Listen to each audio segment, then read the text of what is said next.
What is up? Welcome back to another live stream repair. Let's knock a few HomePods out. I'm kind of surprised that we still have power after last night's storm. It blipped out here and there, but it never stayed off for more than a second. Meanwhile, there's 420 some thousand PSC customers without power, and I think a couple 100,000 more around Seattle serviced by other companies. It's been pretty wild. And then I drove into work this morning, and it was like driving through a forest. Like the whole road was just completely covered in all sorts of stuff. Let's shoot a message to Kyle so they can watch us get theirs all fixed up.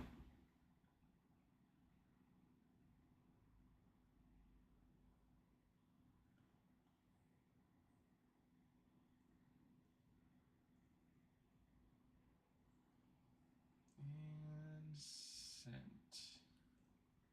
Okay.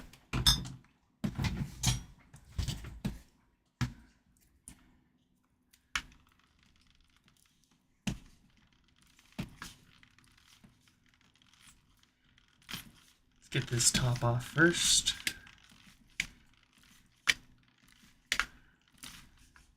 Preferably without slicing off our hand.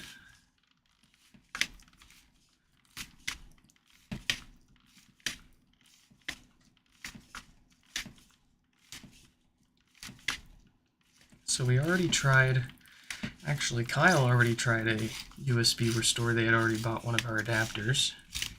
Didn't help.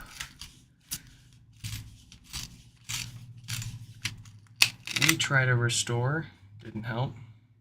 It just will not show the setup prompt on any device that you bring near it.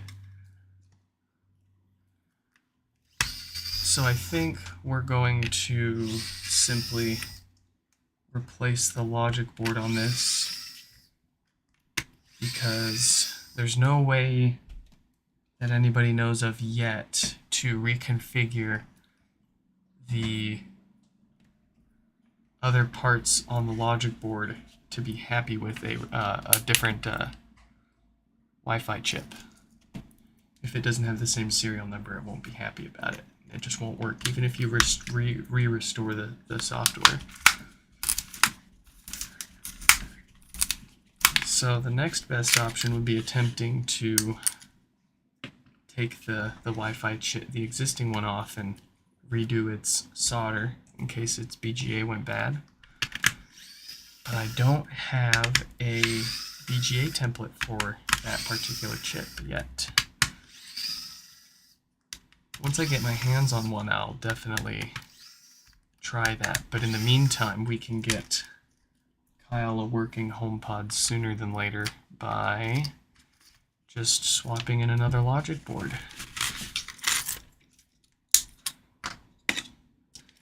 So I'm gonna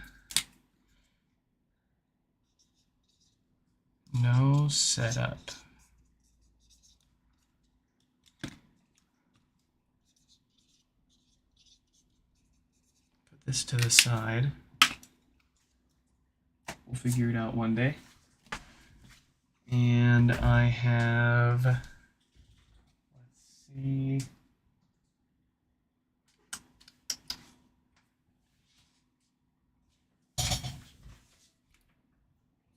I choose you.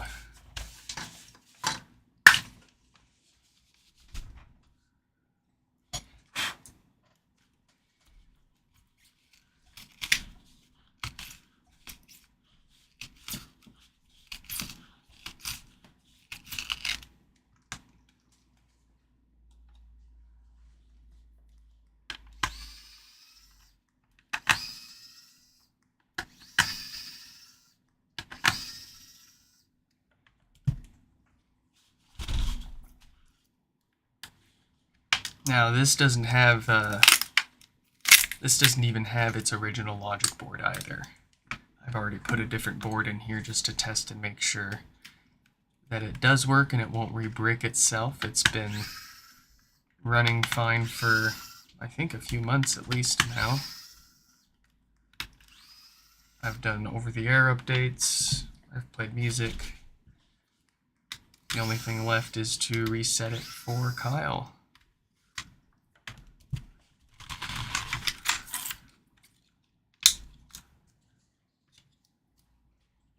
Alright.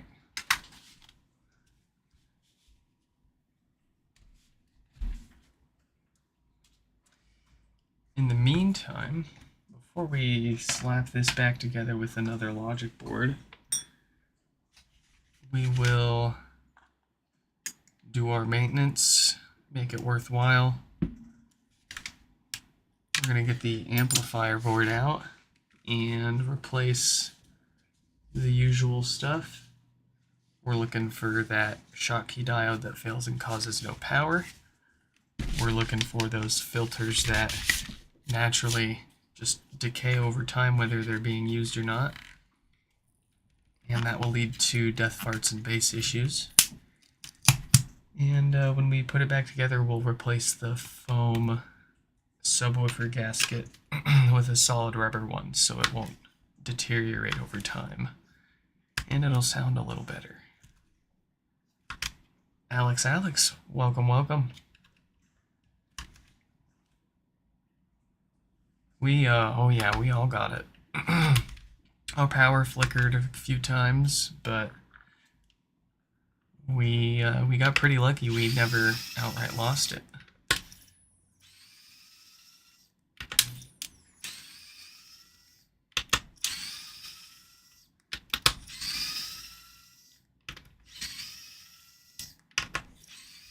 When I drove into the office this morning, it was real early. It was before there, before the sun came out. So there were no street lights or traffic lights or anything like that on the highway. It was just all pitch black. It was so weird.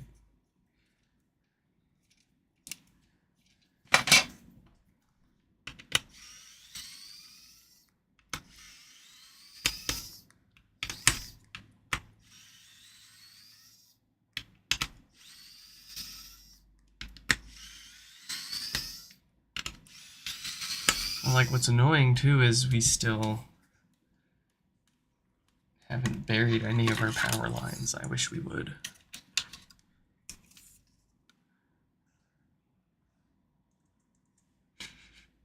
Subwoofer smells just fine.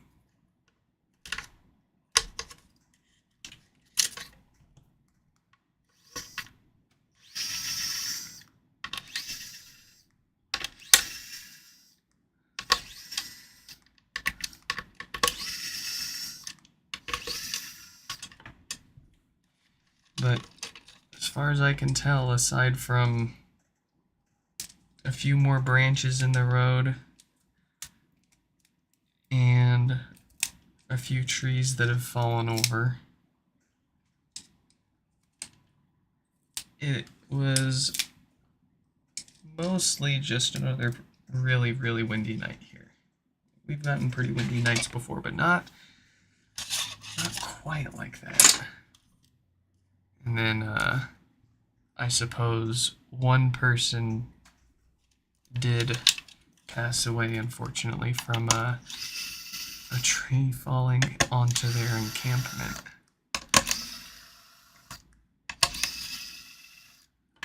So, aside from that, I don't think anybody, really got hurt. Just a bunch of people without power.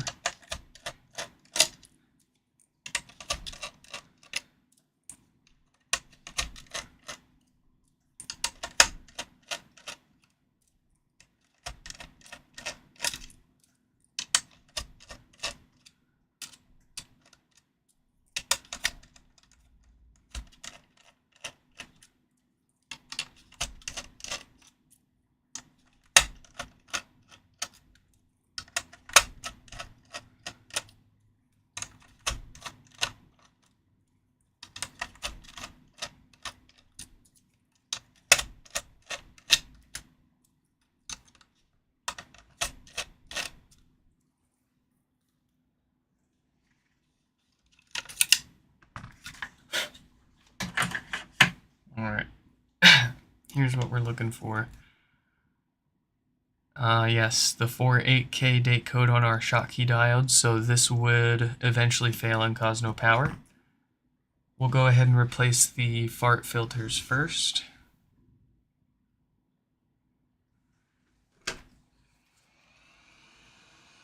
Gosh, how can you not be obnoxious about repairing these things when people name their issues after things like death farts?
Awesome, awesome.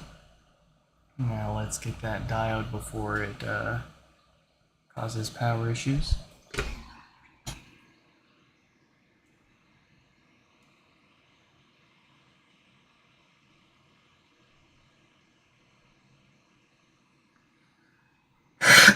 Excuse me.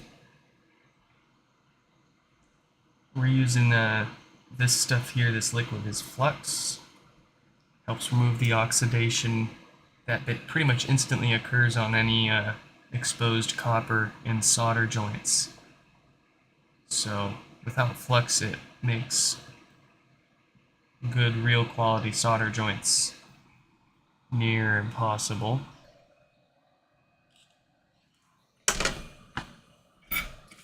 But the way it works is the flux reacts with the heat and removes that oxidation so that it can create a proper alloy bond that we call solder. It's not just a physical, it's not just things like basically stuck together.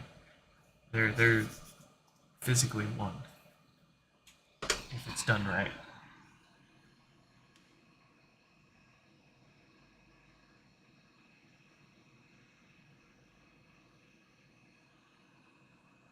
Steezy, welcome back, welcome back. What is up?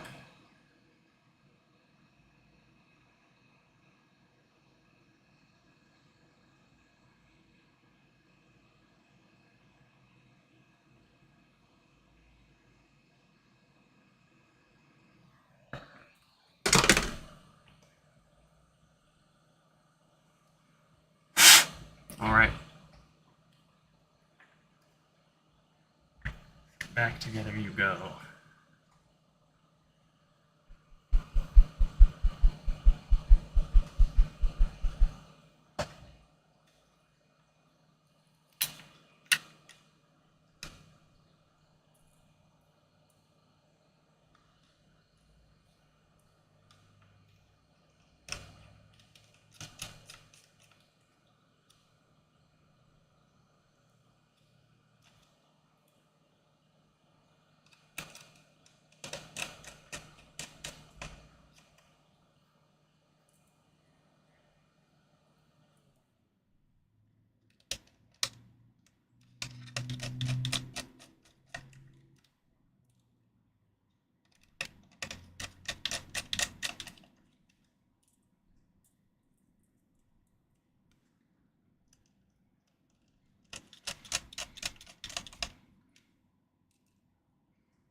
on a chilly day like this, holding this, and it just feels nice.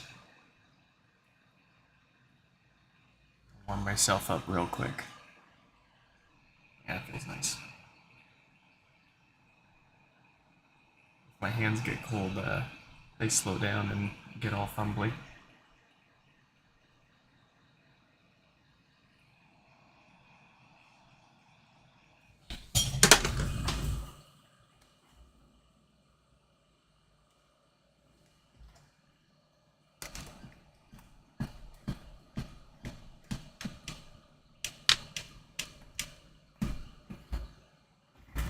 Alright, we'll just make sure this still turns on, and we will get it reset, tested, up to date, all that good stuff, ready to go for Kyle.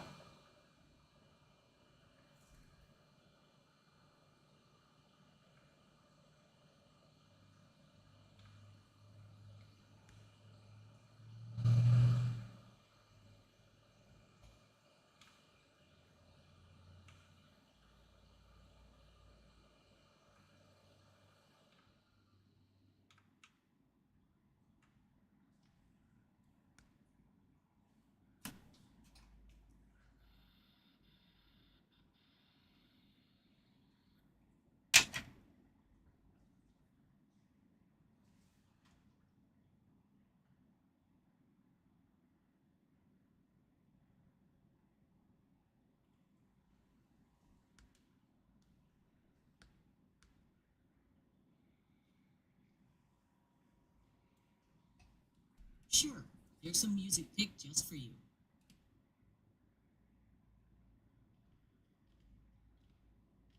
I just want to see those volume buttons light up nice and evenly. Okay, here's a station just for you. Pretty please.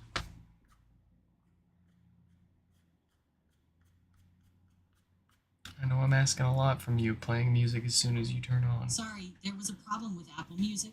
Alright. Sorry, there was a problem with Apple Music. Yeah, I know. Third Sure, time's the charm. Here's some music picked just for you. I'm about to just play from my phone because it's added to my home right now. So here we go. Sorry, there was a problem with Apple Music. Yeah.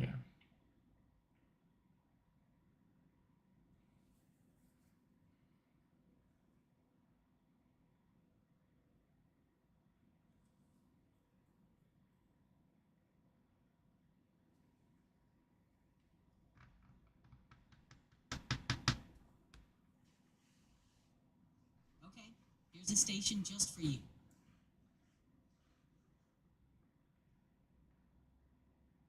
Sorry, there was a problem with Apple Music. There's always a problem with Apple Music.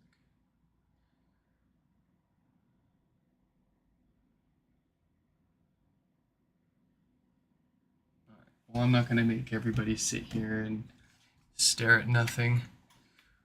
We will get that reset and updated.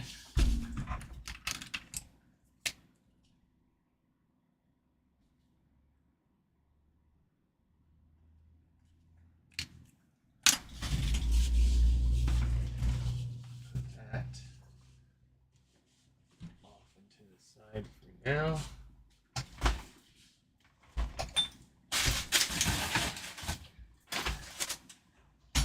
Let's look at Alex's now. They've got no power.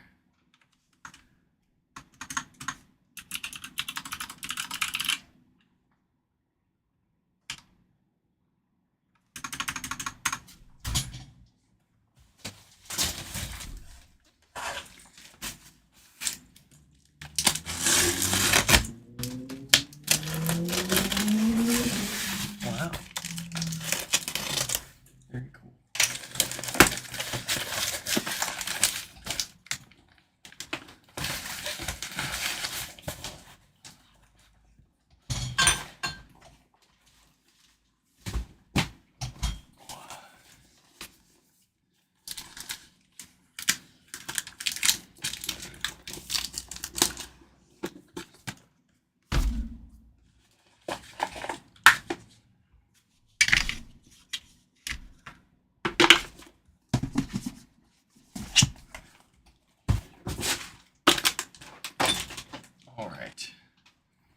power you say. Let's see for ourselves.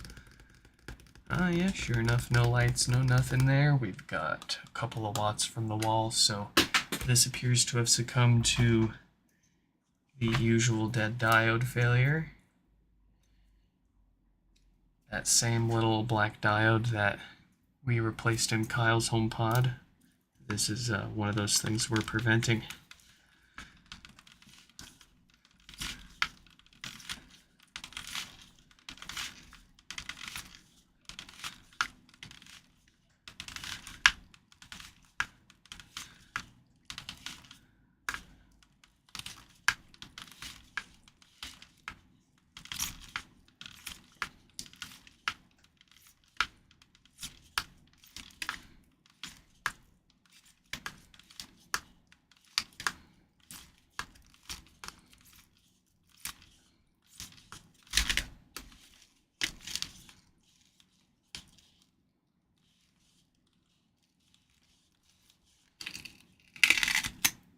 Nice.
Alright, first up, a little bit of maintenance with some new DC filters.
Alright, on to the main event here.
Alright, let's give that a sec to cool off. I'm going to order some more parts because UPS delivered my last order to the wrong address and closed my claim with no resolution.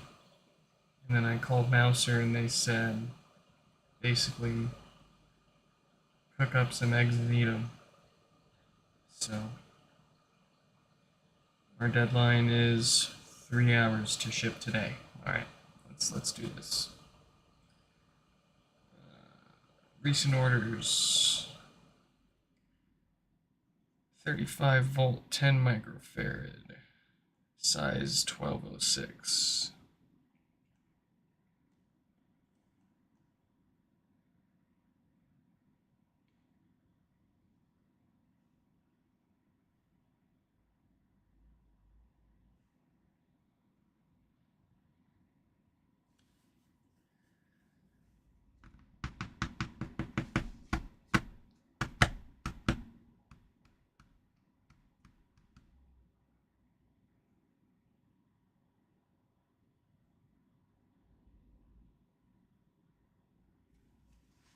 I'm gonna use FedEx this time because I'm a little traumatized by UPS at the moment.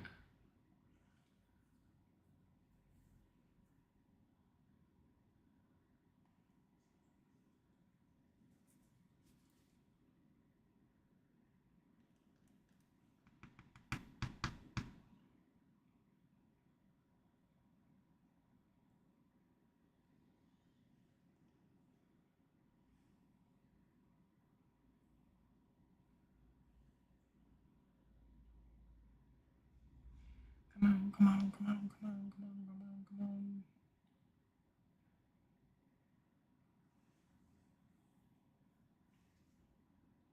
All right, we have placed our order.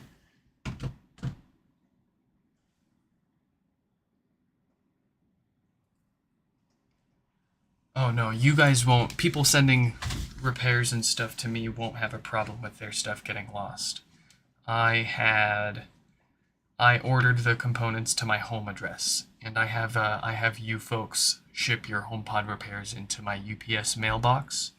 And in the past 2 or 3 years that we've been doing these, I have only ever had, actually,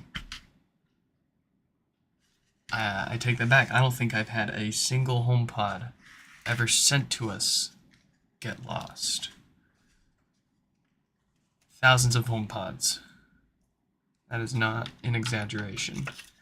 That said, we have had 2. It happens about once a year, and thankfully the most recent one already happened.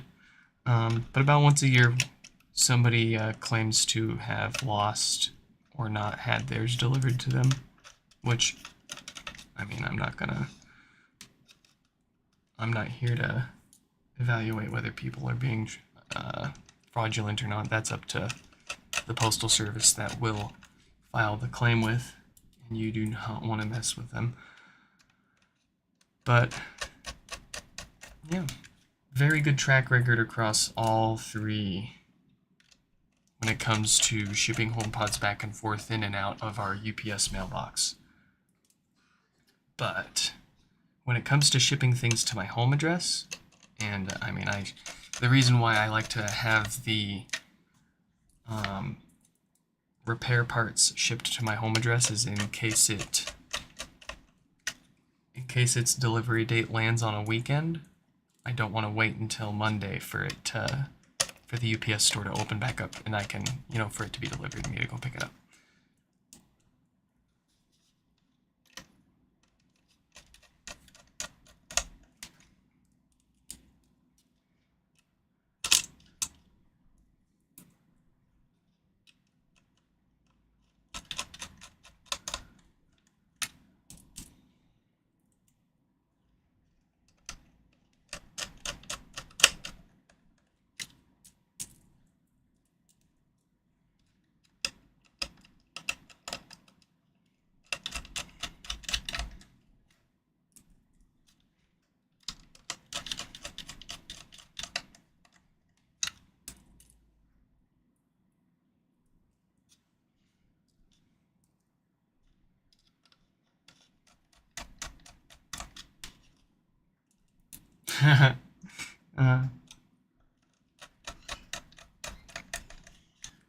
Well, I do start to run out of things to talk about. I can only say the same thing so many times, so any chance that I get to poke back, I'll take it.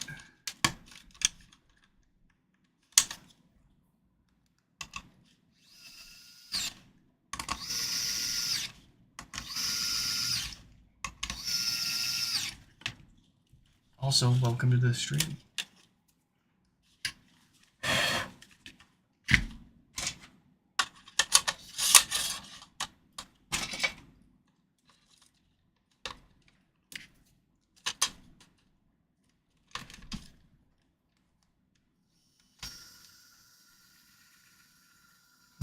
Oh, there we go. Right?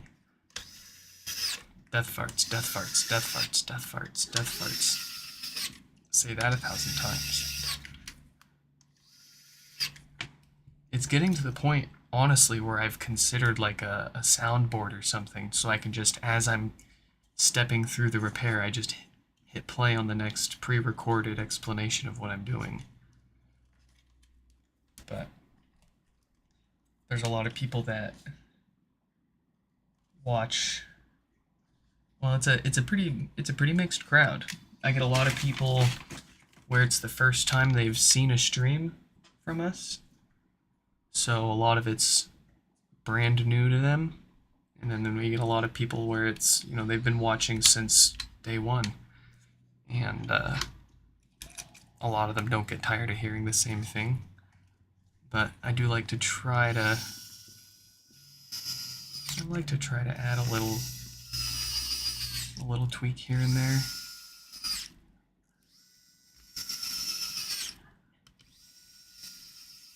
I mean, one day eventually we won't be getting many if any HomePods in anymore for repair. But by then we'll have found other things that need it.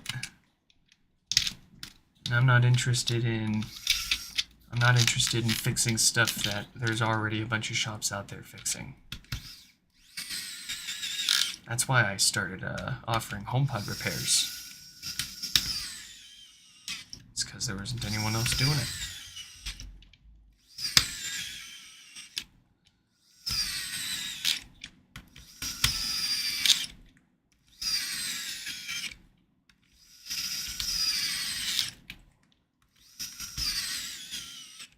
Sing Your Cell Alpha is my next target. I will figure out how to fix those. Because they,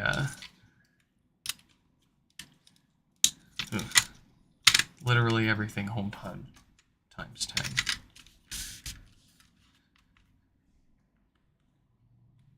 10. They took the whole Apple mentality to the next level. Such a fantastic speaker, but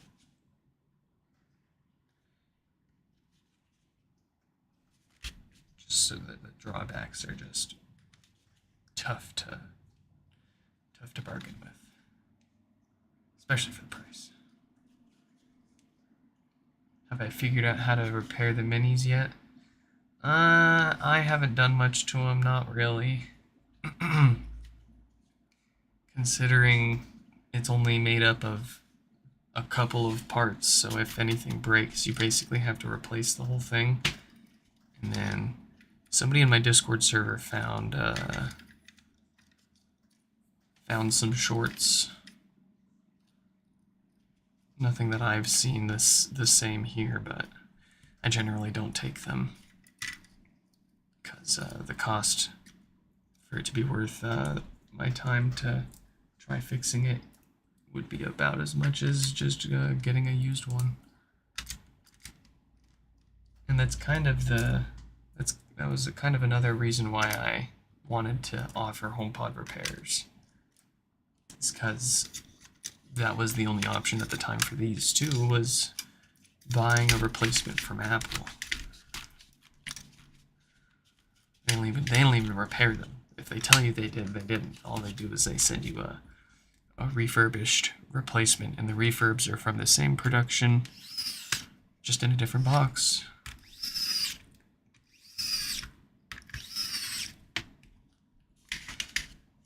But easier to easier to work with the big guys here, since they're worth more. there's more room to do business there. But with the Mini, those things pretty much take as long to take apart and put back together as one of these.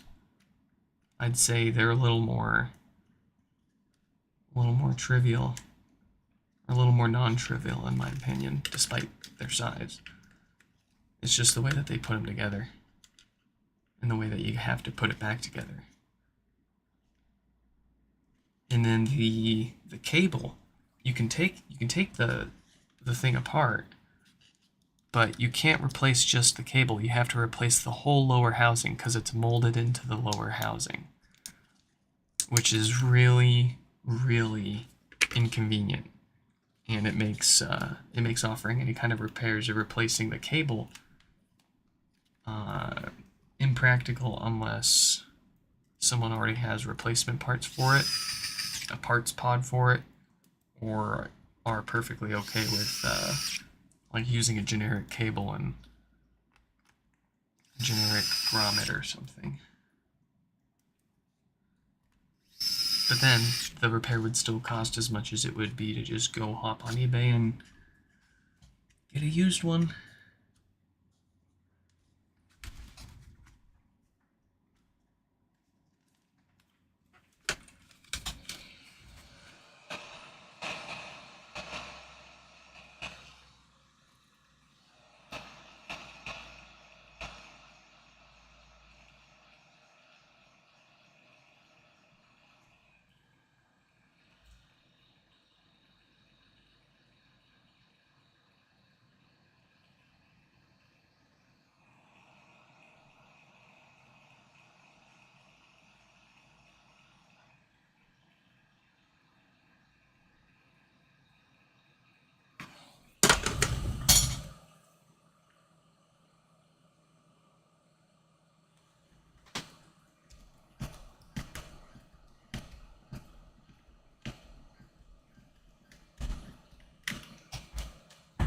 Okay, Alex has power.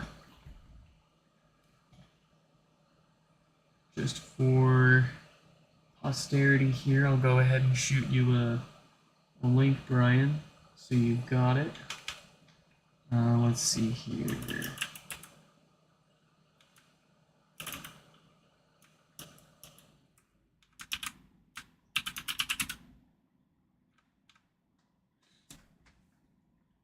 Well, I suppose I don't even need to send you a link to it. You're watching it right here, right now. You've got the link in your history and all that. I'm having trouble. Very good, very good. Okay. Well, let's dive right on into it, Brian.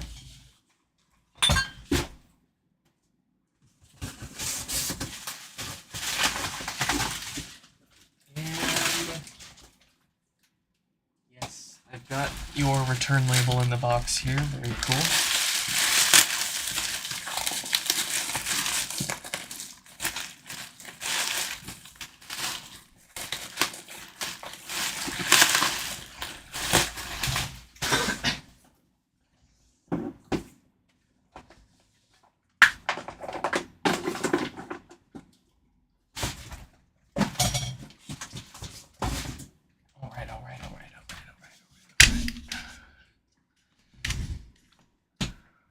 Let's see, we've got Brian here with the Blinkies.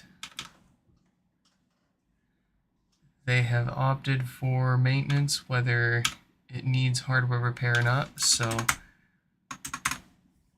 what we're going to do first is see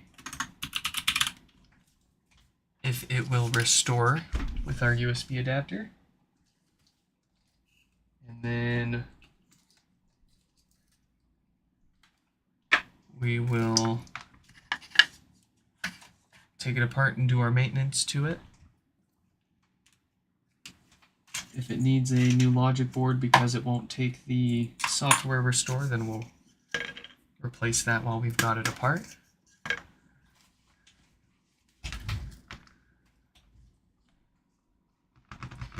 I like to just make sure that it does still blink volume buttons right before we attempt the restore, because if it suddenly started working, that would be a strong indicator of a hardware failure on the logic board, and chances are it would take a USB restore, but it would re-break itself again, and that needs to be worked on.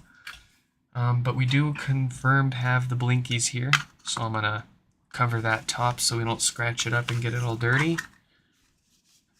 Get this base off.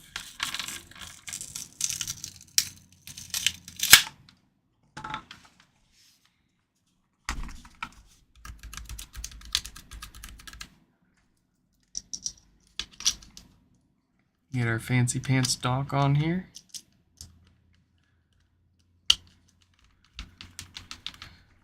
Alright folks, place your bets. Will it restore?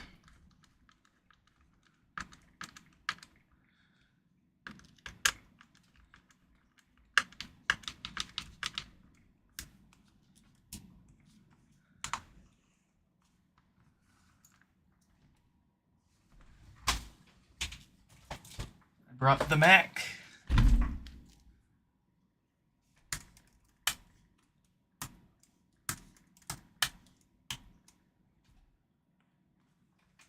Get that up on the screen so you guys can see what I'm doing here.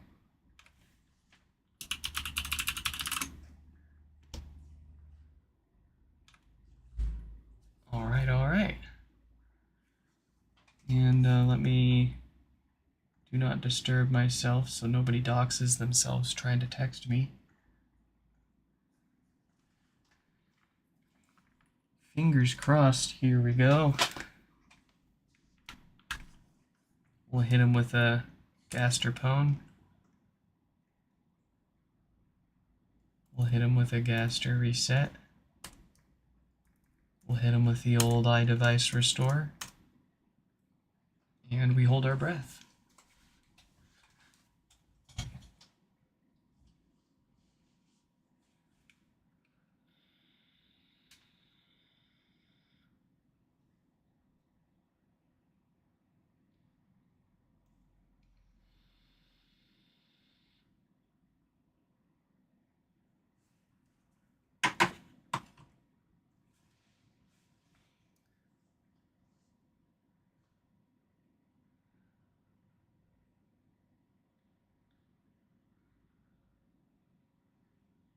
No, could not read data, aborting.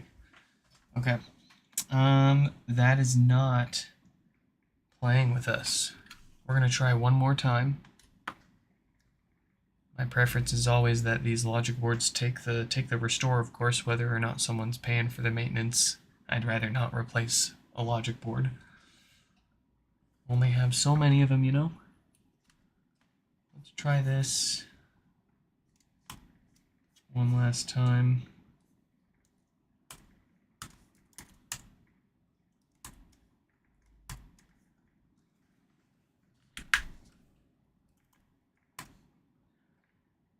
The way it kind of hangs on the pone is different than they normally act.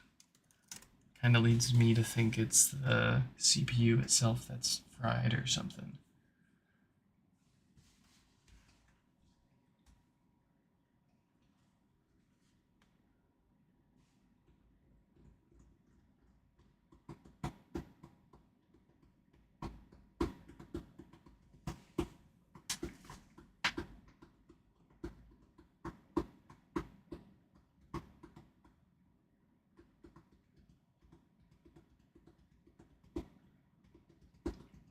Yeah, same here. Could not read data. Not the first time I've seen this particular error, but definitely a hardware issue on that logic board. Dang it. Okay, that's not the biggest deal. I've got logic boards.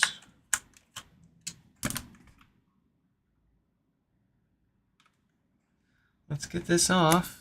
And, oh, wrong button. There we go.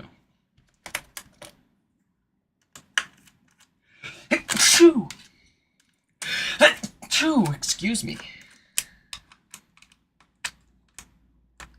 The many different sneezes of Nick. Today, I guess it's a chew.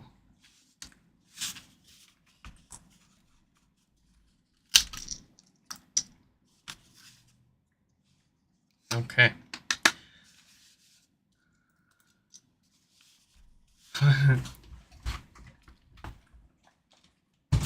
Let's see.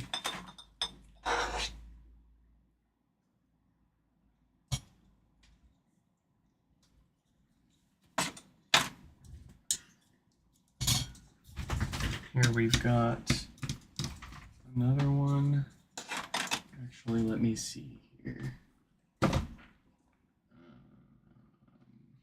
Where is a black logic board?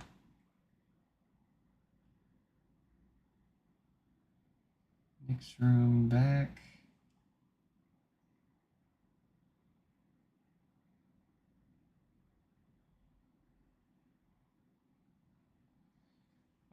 What color is MHQV2? Let's see. No, I don't want writing tools. I want to paste the text that I copied.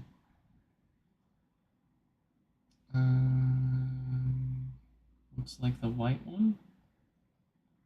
So we don't want that one. MHQV2LL-A. I think that's also the white one.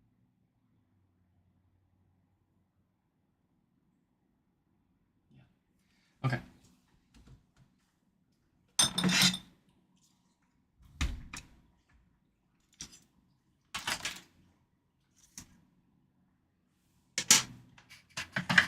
Let's get this sorted out.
Into the graveyard for you.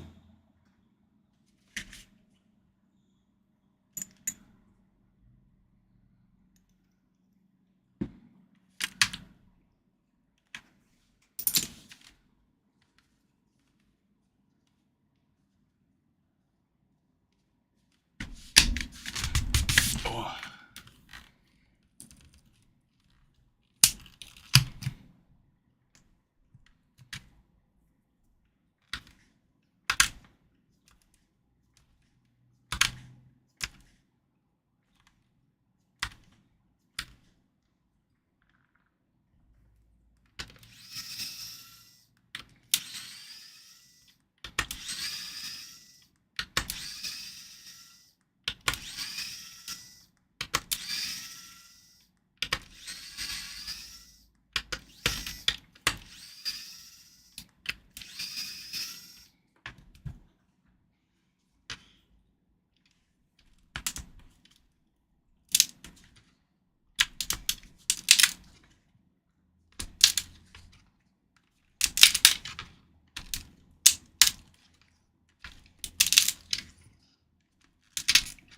sucker was stuck down. Wow, still won't get up.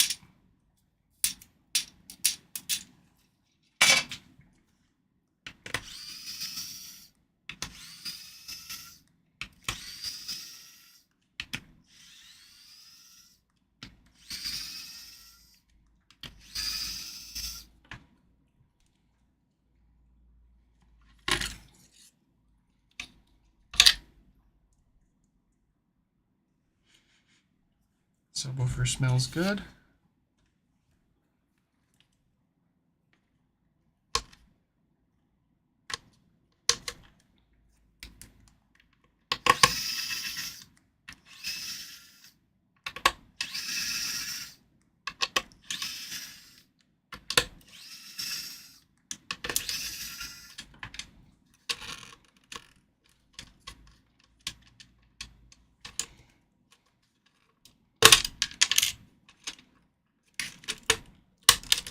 They're flying. Where'd it go?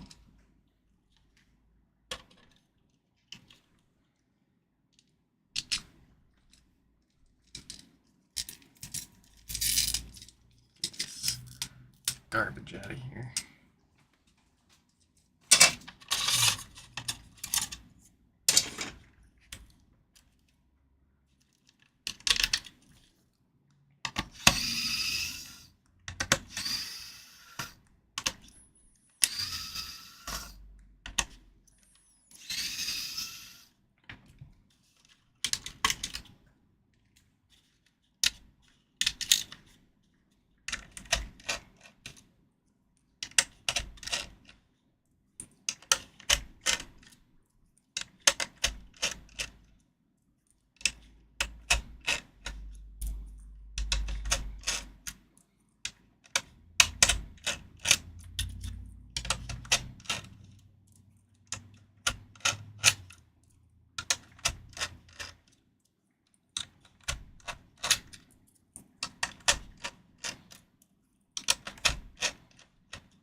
Alright, let's knock out those filters first before they knock out the bass speaker.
Just realized I forgot to add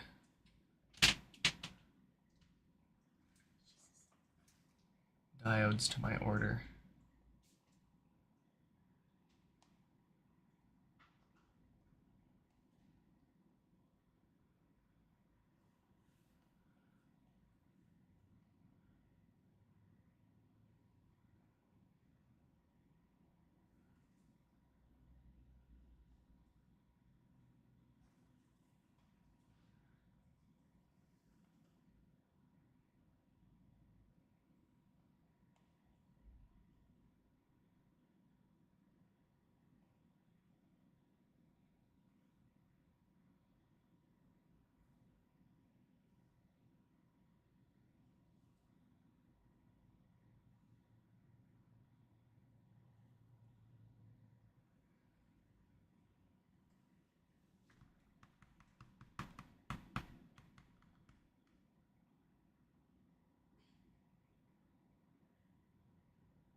come on.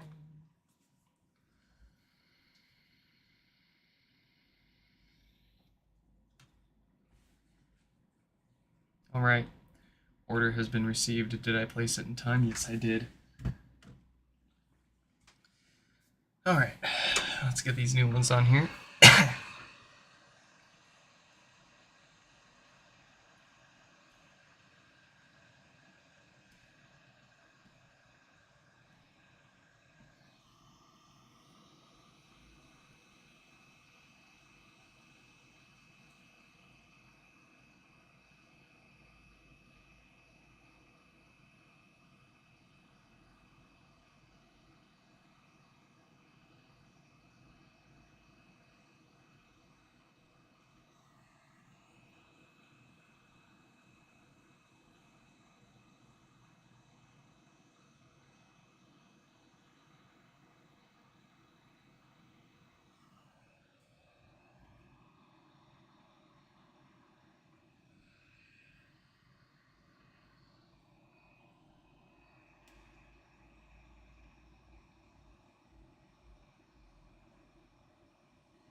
All right.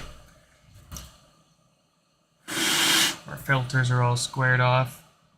What's our diode look like? Oh, okay. We've got a 36K data diode there, so that one's not going to fail on us.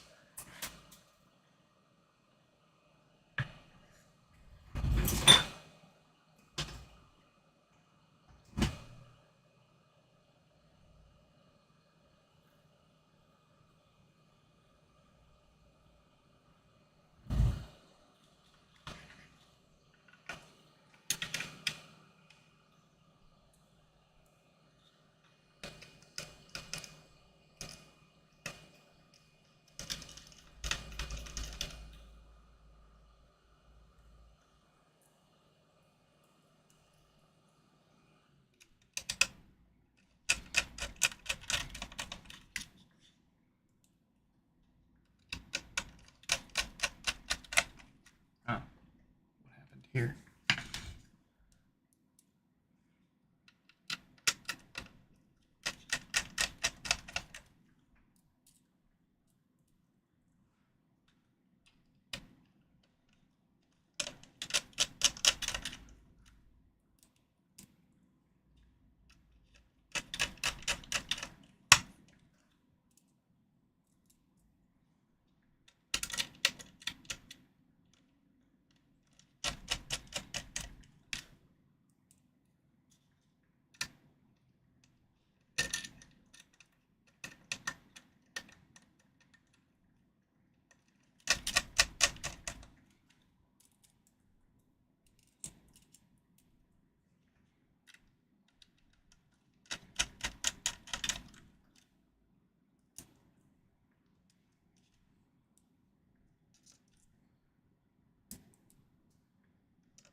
Okay.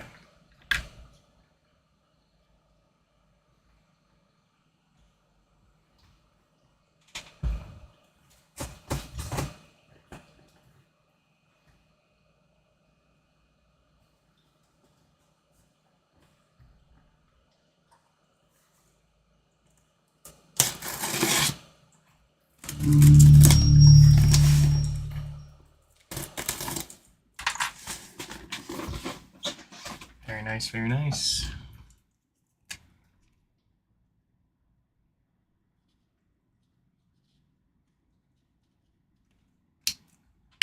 We'll set that on the test bench. And let's see. So you thought we were done. We still have two more. These two fellows opted not to have theirs live streamed, but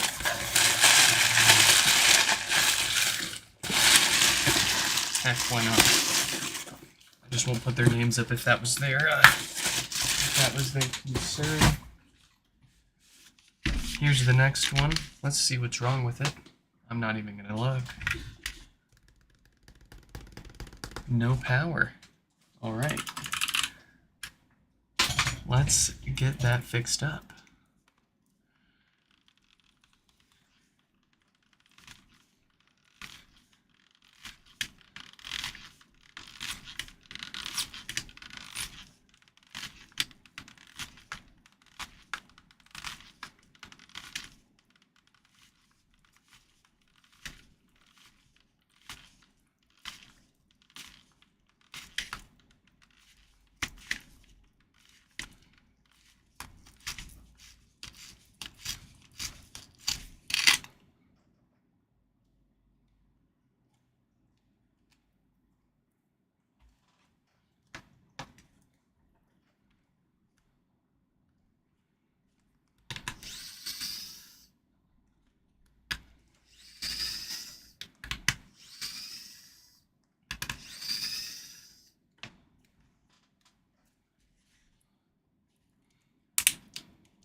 almost forgot our juice.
Alright, first up at maintenance, we'll knock out those filters first.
That should make for another happy HomePod.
Excuse me.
I'm having trouble connecting. All right.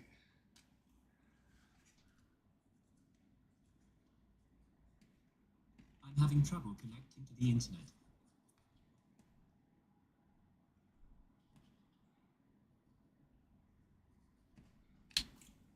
We'll reset and update that one.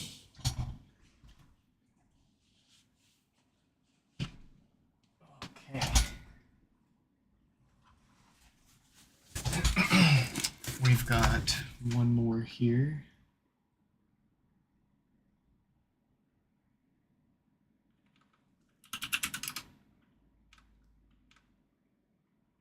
It also has no power.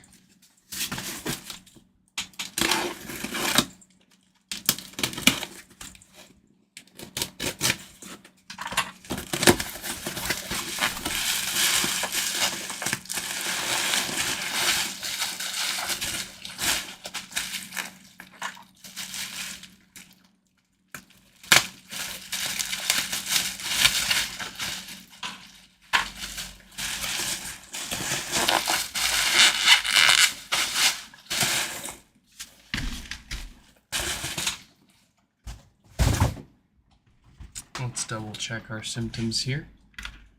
This fellow also opted to not have the live stream, but heck it, why not? They just won't put their name up if they were worried about anything. So far it seems the only time anybody opts for us to not live stream their repair is more just to try to make it more convenient or easy for us, and or they don't want to watch it, so they don't really care either way. But if I'm already streaming and I'm already on a roll, why not? Did have one person that did not want their name up, but they were interested in the stream. But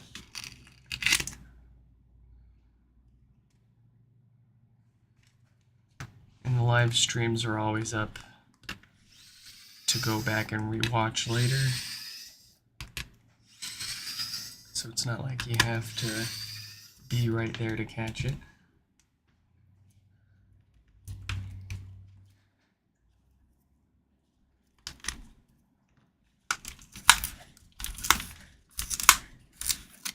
But it does make me wonder, because I only started having people fill out the repair form on my website about a month ago, I think.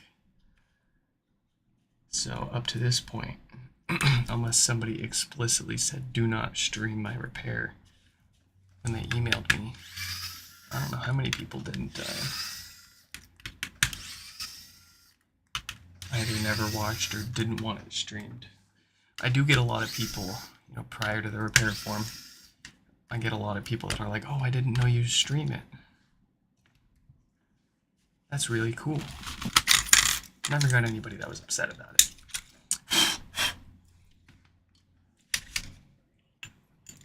There was one about a year and a half, maybe 2 years ago now, that was sent in to us. And it's funny because when people would reach out to me via email for repairs, I would send my spiel, which was the repair estimate, how long it'll take, how to ship it to me, and that I'm going to live stream it and send you a link when I got it. But this one guy sent their HomePod in, and when I got it, normally I don't open the box until I'm about to repair it. But for whatever reason, I felt like opening up all of that day's repair queue and having them ready for me to just pop on the table and go. And that's when I noticed that one of them looked different than any other HomePod I'd seen. It was a prototype. Somebody had sent in a prototype first-gen HomePod, and for the same no power issue that we're fixing here and that we fixed thousands of other times.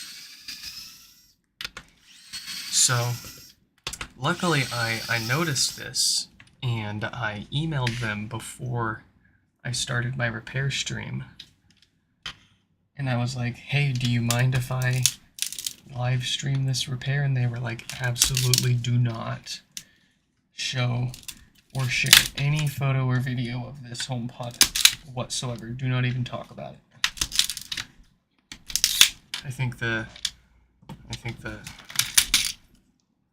we're far and in the clear by now, but it was very interesting. I did end up taking it apart. I took photos, but I didn't share them anywhere. But just in case they one day said that I could share it. But to my surprise, it had the exact same diode failure inside. I was kind of expecting something else once I realized it was a prototype. But no.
Huh?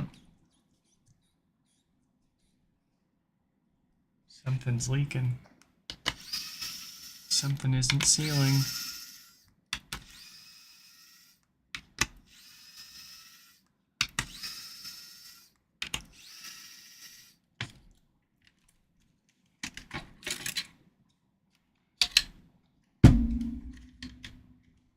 Oh, dang. Okay, yeah, we'll have to replace that.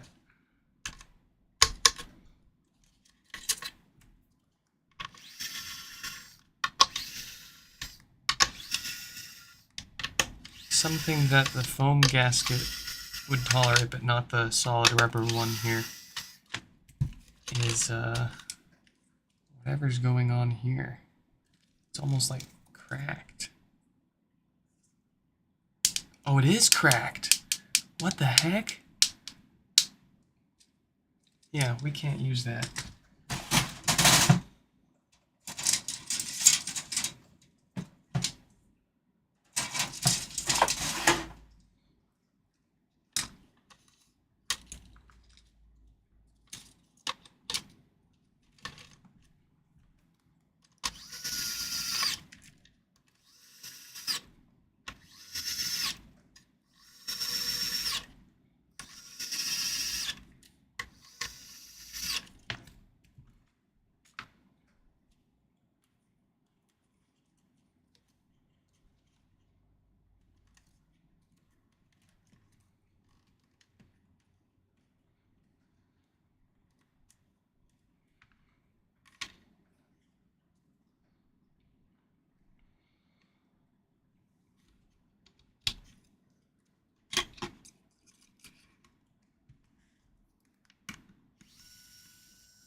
Yeah, there we go, nice and sealed.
Very nice. Alright, I know I said that was the last one, but we do have one more thing. This is Mr. O's logic board. A few weeks ago, they had sent this in to us to restore the software on it, and it succeeded. We sent it back to them, and once they plugged it into their HomePod, it blew up on them. My suspicion lies in maybe one of the cables wasn't installed correctly. Looking at this, we can see a couple of traces blown out on the cable. The port looks a little charred. Similar story on the display here.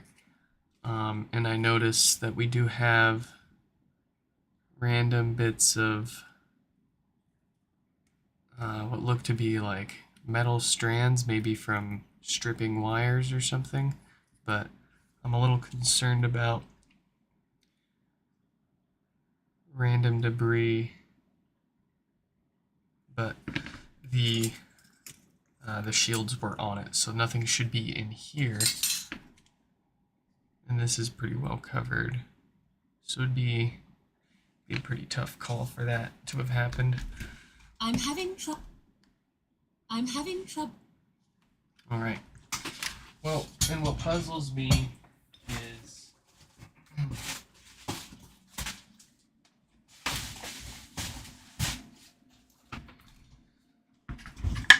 we restored it and it worked fine on our stream.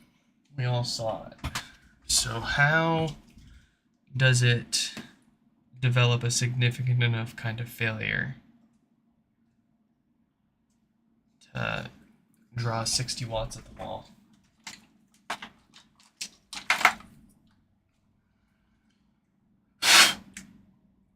And cause such damage? Here's what we're gonna do. I'm gonna grab another ribbon cable here. We'll make sure we're putting it on the right way.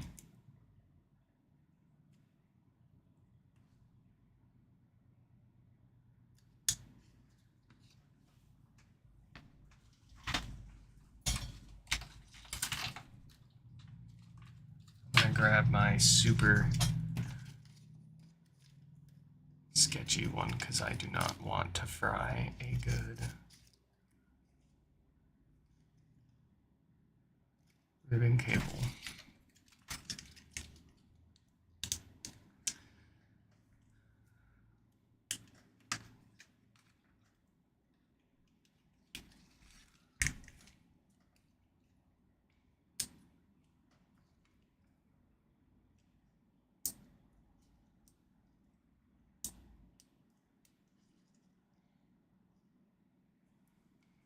Oh, I see it. I see what happened. As I was putting this in, I noticed that it seems to be a little too far over to the left. It's not centered. It should be shifted more over here. Right there. And that is because this is broken. Right on the side there. So what likely happened was they got their stuff back. They went to put it back together. Their display, they didn't send us their display, so I didn't get a chance to see this. But most likely when they went to take this HomePod apart, they damaged this connector here. And so when they went to put everything back together, bada bing, bada boom, suddenly now, instead of putting the cable in like that, the cable can get put in like that, or like that, or like that. But all it takes is it just being one pin off, and everything is doing the wrong thing. So mystery solved. The next question is, does it all still work? I'm not gonna bother with this display because I have enough of these sitting around.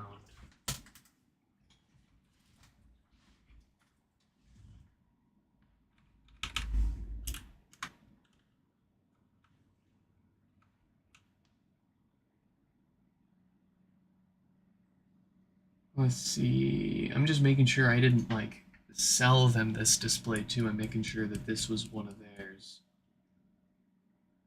Let's see.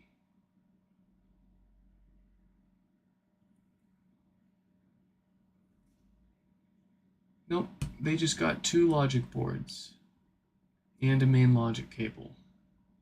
But they did not get a display from us. So this was their display. Unfortunately, they damaged it taking it apart or putting it back together, and that allowed the display cable to be installed incorrectly, and that let out quite a bit of smoke. According to them, 60 watts of power draw from the wall when it happened. That is absolutely insane. I have never seen that much power draw myself. I'm hoping. Oh, we can't try this yet. They did try taking some stuff off the board too. So let's put that back on there first.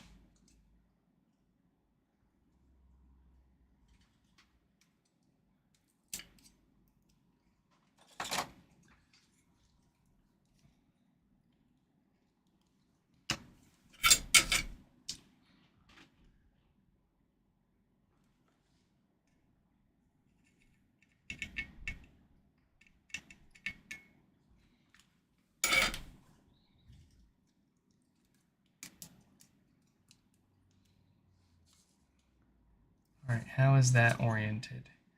It's got the dot going to the right. I don't know if it matters for these, but we're gonna stick to it.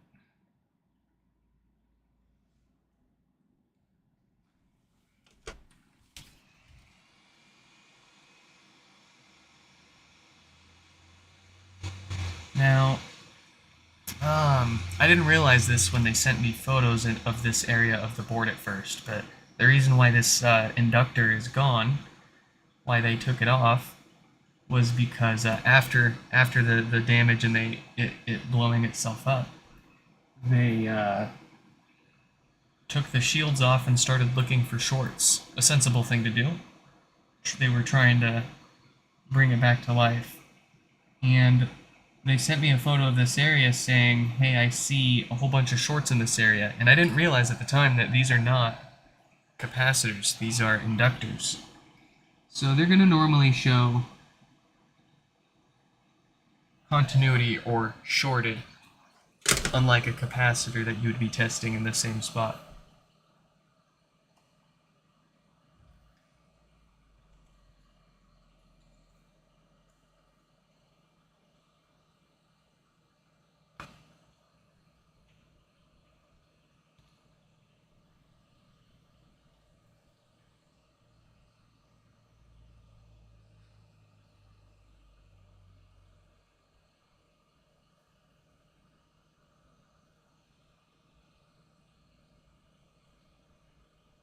Alright, now I know this amplifier doesn't have working sound, but I don't want something to fry a good amp, so we're just going to use this to see if it even turns on first.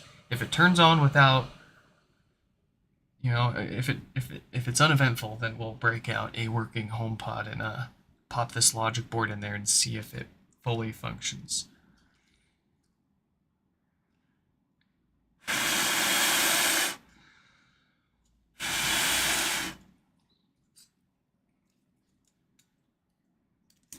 Here goes something. I was really scratching my head for a while there when they reached back out to us. Because it did not make any sense that for such a spectacular failure that it would test just fine for us. And then suddenly, you know, give them problems. Just didn't make sense. But But this makes sense. What's my camera doing? All right. I should be wearing safety glasses, but whatever. Here we go. It turns on. Oh, but it turns back off. Sad. No.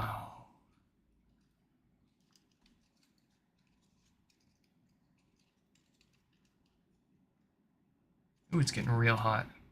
Ooh, it's getting real hot. It's pulling 18 watts of power, too. Geez, this thing might be totally cooked. I don't know.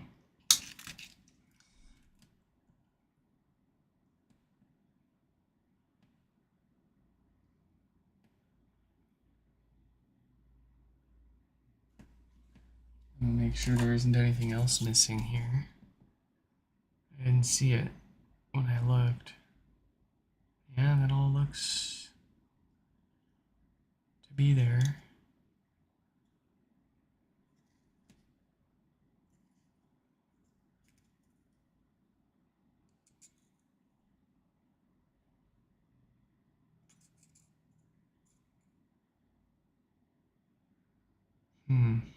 Everything looks good.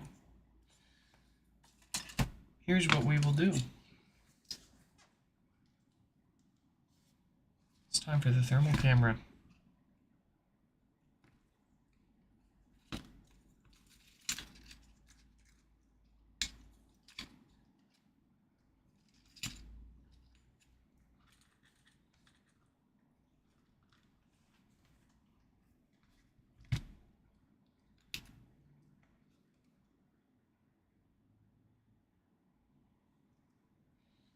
It's getting really hot right here. What about the other side?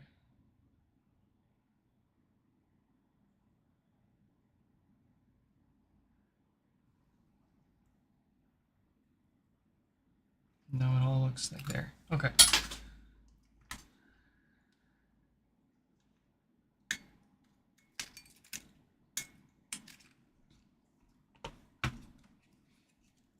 This part right here seems to be getting very hot. So, you know, let's try something.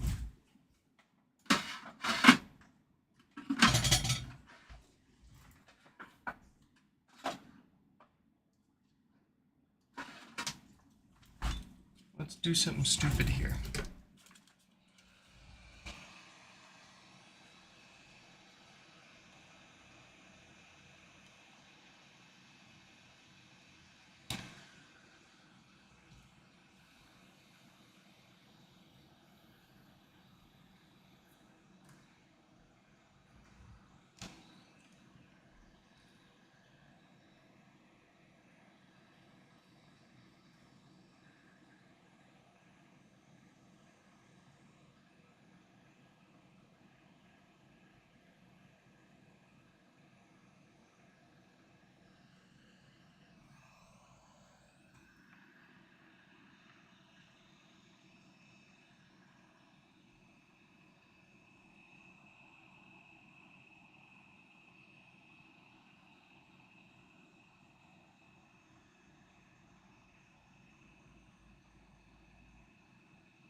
This is going to be the tricky part, lining this back up.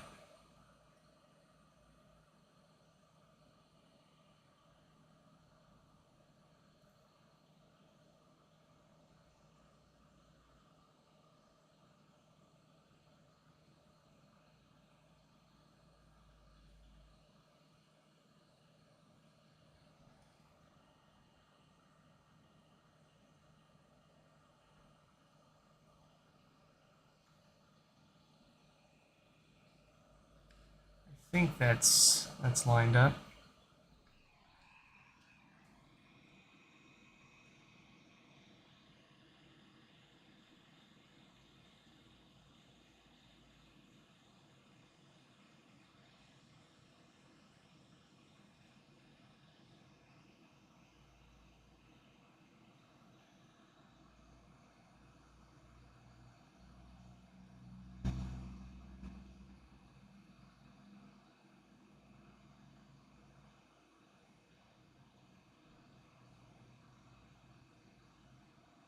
That looks to be lined up.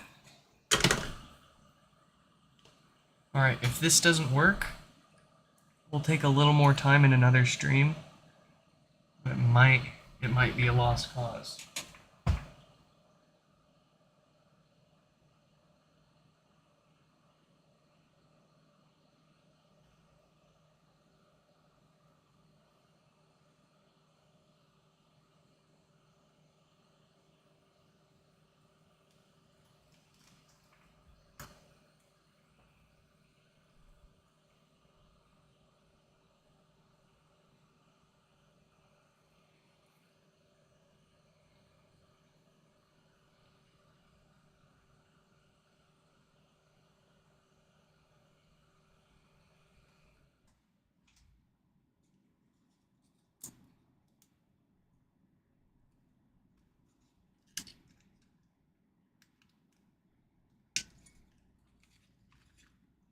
Alright, fingers crossed for Mr. O here.